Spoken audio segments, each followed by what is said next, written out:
Well, margins are the critical point, Mike, and ultimately they need to improve those margins. The whole Tesla story, it's about margins. Margins go up, that means that this is a tech company. Margins go down, it's a typical car company.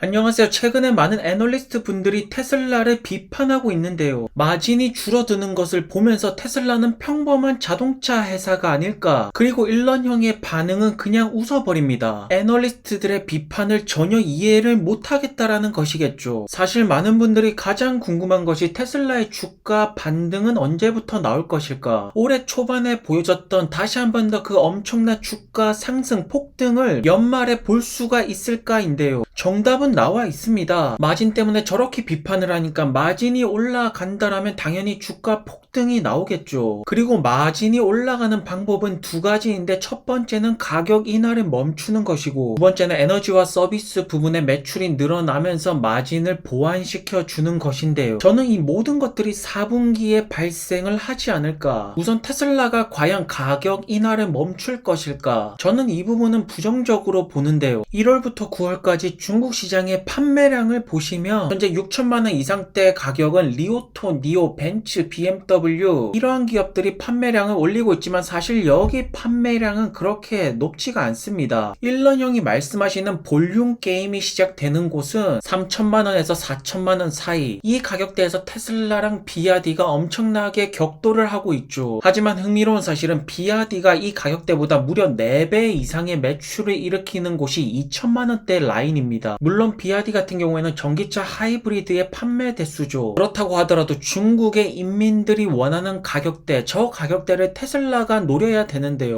하지만 모델 2를 지금 당장 내놓을 수가 없습니다. 그렇기 때문에 새로운 모델 3를 통해서 조금씩 가격을 떨어뜨려서 비아디 전기차 2천만원에서 3천만원대 여기 수요층을 돈을 조금 더 보태게 만들어서 모델 3를 사게 만드는 것이 현재로서는 가장 좋은 전략으로 보이고요. 왜냐하면 제조업체는 물량이 크게 늘어나면 마진이 올라갑니다. 3분기 같은 경우에는 공장 업그레이드 때문에 물량이 줄어들었고 그렇기 때문에 마진 부분에 타격이 온 것이죠. 그럼 일런형은 계속되는 볼륨 게임 싸움을 할 것이고 폭스바겐 같은 경우에는 현재 테슬라랑 격차는 2배가량 벌어졌습니다. 그리고 다음 달에 출시가 되는 사이버트럭 현재 북미 시장에서의 관심도는 그야말로 최대치라고 볼 수가 있는데요. 그렇다면 테슬라 판매 볼륨이 늘어나고 사이버트럭의 출시가 되면서 새로운 판매 볼륨 역시나 우리가 기대를 해볼 수가 있죠. 그럼 우리가 4분기 때 마진 상승을 당연하게도 기대를 해볼 수가 있을 것이고 그럼 주가 상승은 당연히 나오지 않겠습니까? 현재 사이버트럭의 코드는 나온 상태이면서 이제는 EPA 주행거리 발표를 기다리고 있는데요. 그리고 유럽 시장에서 새로운 모델 3는 4분기 실적으로 잡히게 될 것인데요. 마진을 올릴 수 있는 호재들이 현재 4분기에 몰려있는 것이 팩트이죠. 현재 테슬라는 유럽 쪽에서 전기차 판매 100만 대를 달성했습니다. 그리고 또 하나의 마진 상승률을 노릴 수가 있는 부분이 소프트웨어죠. 계속되는 업데이트를 보이고 있는데요. 미국뿐만 아니라 캐나다에서도 새로운 버전이 릴리즈가 되고 있고 한국에서는 상세한 교차로 보기가 출시가 되었습니다. 일본 시장에서도 마찬가지로 상세한 교차로 보기가 출시가 되었고요. 결국 이러한 점들이 테슬라 구매 욕구를 더욱더 당기게 될 것인데요. 현재 벤츠에서 내놓은 드라이브 파일럿 레벨 3에 손을 떼도 된다라고 말합니다. 하지만 테슬라 FSD는 아직까지 손을 떼면 안 되죠. 그렇다면 벤츠의 자율주행이 더 뛰어난 것일까요? 캘리포니아 네바다 한정인 벤츠에 비해서 테슬라는 미국 전체 모든 주에서 가능하고요. 벤츠는 고속도로에서만 되지만 테슬라는 고속도로 플러스 도심지까지 되죠. 결국 사용할 수 있는 범위 자체가 다르다라는 뜻인데요. 벤츠가 보여주는 자율주행은 크루즈 컨트롤이랑 별반 다를 게 없어 보입니다. 하지만 테슬라 FSD가 보여주는 성능은 확실하게 다른 전기차 기업들이 보여주는 운전자 보조 시스템보다 훨씬 더 높은 수준의 레벨을 보여주고 있습니다. 최근에 공개가 된 테슬라의 자율주행은 확실하게 초보 운전보다 훨씬 더 낫습니다. 하지만 아직까지 핸들에서 손을 뗄 수가 없죠. 그렇지만 새롭게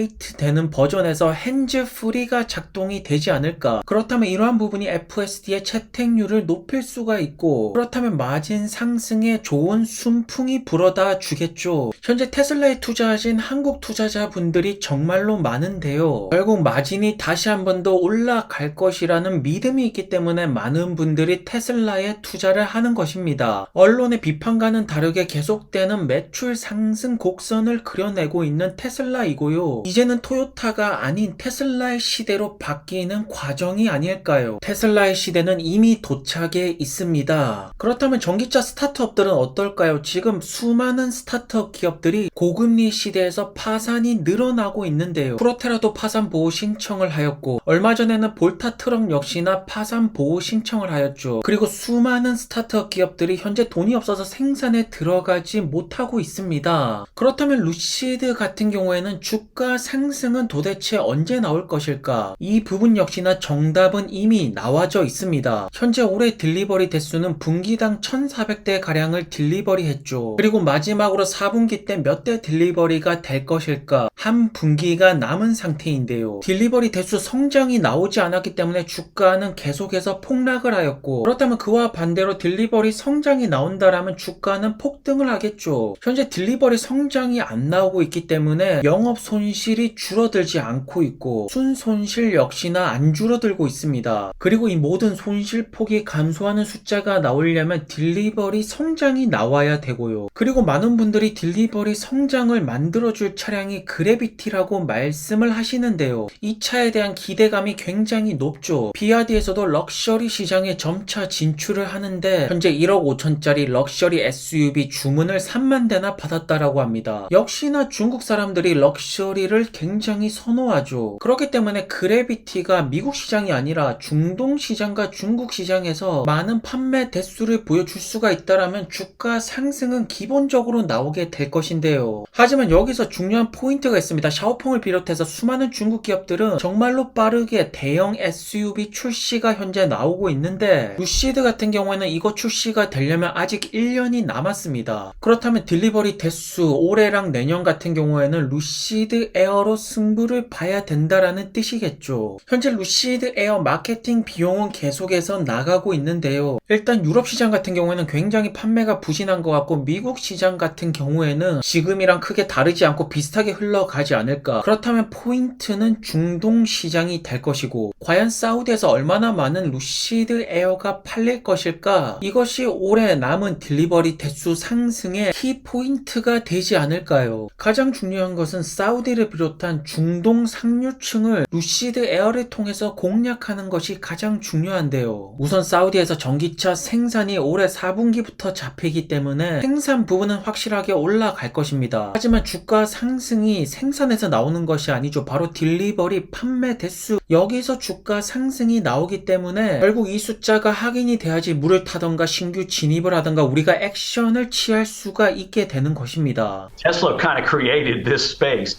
Rivion's coming in late to the game, but again, they have put together a very, very impressive product. But there are challenges as well. I mean, yeah, again, they are very impressive, and they. 그리고 리비안 같은 경우에는 딜리버리 밴을 아마존에게 만 대나 딜리버리를 시켰죠. 현재 유럽 시장에서도 아마존의 딜리버리 밴이 포착이 되고 있는데 그야말로 전기차 스타트업 중에서 가장 볼륨 게임에서 강하지 않나. 그리고 리비안의 CEO RJ 형께서 최근에 받은 전환 사채를 현재 재정 상태가 좋지 않아서 받은 것은 아니라고 말씀을 하시죠. 그리고 R2 플랫폼 역시나 전혀 지장이 없을 거라고 주주들을 안심시키고 있는데요. 일리노이 공장을 보시면 엄청나게도 많은 딜리버리 밴과 아론티는 오늘도 열심히 배달이 되고 있습니다. 현재 전세계 전기차 스타트업을 통틀어서 가장 뛰어나다라고 말씀을 드릴 수가 있고요. 두 번째 공장 같은 경우에는 조지아에서 내년 초에 착공에 들어간다라고 하죠. 여기까지만 완성이 된다라면 저가형 대량 생산 체제는 이제 구축이 되는 것이고요. 현재 딜리버리 대수 성장 속도가 엄청나기 때문에 우선 매출 총이익 흑자 같은 경우에는 내년에 달성할 것으로 보여집니다. 하지만 문제는 영업 손실과 순 손실을 얼마나 빨리 흑자로 만드느냐인데요. 이 부분이 턴어라운드 되는 순간 주가 상승은 정말로 놀랍게 나타날 것인데요. 현재 손실 폭이 가장 빠르게 줄어들고 있습니다. 작년에만 해도 차 한 대 팔 때마다 때마다 1억 5천이나 손실이 나왔는데요. 올해 같은 경우에는 이제 4천만 원대까지 손실이 줄어든 상태죠. 만약에 내년에 리비안이 10만 대 딜리버리가 된다라면 차 한 대 팔 때마다 돈이 생기는 그런 숫자가 나오지 않을까. 그럼 정말로 초대박이 터지겠죠. 그렇기 때문에 이번 3분기 어닝은 딜리버리 대수가 잘 나왔기 때문에 결국 손실 폭이 줄어드는 숫자가 나올 것입니다. 현재 리비안과 아마존의 전략적인 파트너십은 굉장히 강력하면서 딜리버리 밴과 픽업 트럭을 보더라도 포드보다 훨씬 더 나은 숫자를 보여주고 있죠. 앞으로 이 부분 같은 경우는 더욱더 격차가 커지지 않을까요? 특히나 기대가 되는 것이 아마존의 밴 부분이 될 것이고요. 이번 전환사채를 포함시키지 않더라도 현재 현금은 10조 넘게 들고 있기 때문에 대량 생산에 가는 필요한 자금 같은 경우에는 충분해 보이는데요. 현재 신생 전기차 기업이 미국 판매 세그먼트에 이렇게 퍼센테이지를 보이는 것조차가 정말로 대단한 것이 아니겠습니까? 그렇기 때문에 현재 리비안은 이기고 있고 승리를 하는 기업이라고 우리는 말씀을 드릴 수가 있겠네요. 오늘도 좋은 하루 되시고요. 안녕히 들어가세요.